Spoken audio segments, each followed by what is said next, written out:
haatana sheeko xiisa leh iyo xagga iyo koonfurta Afrika dhageystayaal. Booliska koonfur Afrika ayaa fashiliyay isku day xatooyo ah oo la doonayay in baabuur nooca raaxada ah oo la xaday in loogu tallaabiyo dhinaca Zimbabwe oo laga gudbiyo webiga Limpopo ee mara sohdinta labada dal.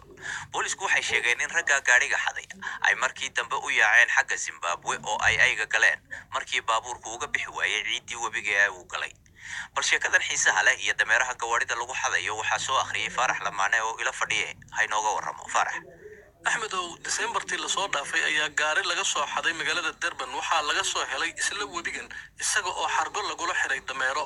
booliska ayaa waxa ay baarayaan bal in kooxdan ay dhaca gaadiidka webiga laga gudbiyo iyagoo ka dambeeyaan.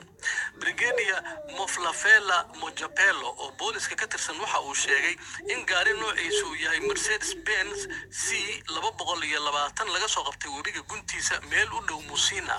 qolyaha soo xaday ayaa biro fidsan lugaha u hoos dhigay gaariga si ciidda dusheeda loogu jiidi karo.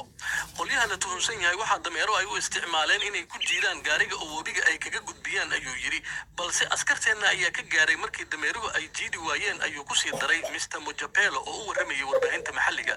dameeraha ayaa waxaa la sheegay in aysan iyagu waxba gaarin. marka Faaraxo haddii raggu gaariga soo xadeenba maxay u kaxaysan waayeen ay dameeraha ugu xidheen? weli ma cadda sababta aysan tuugadu gaariga iyaga oo kaxaynaya aysan ula gelin Zimbabwe.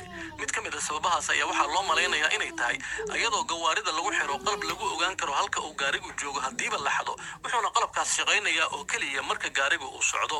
webiga Limpopo ayaa ah sohdinta kala qaybisa South Africa iyo Zimbabwe, waana meel caan ku ah in laga gudbiyo dadka loo kala tahriibiyo labada dal.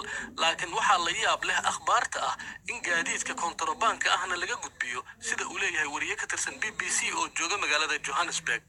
alla ilahay waa war xiisa leh gaadiid lagu dhacayo dameero. waa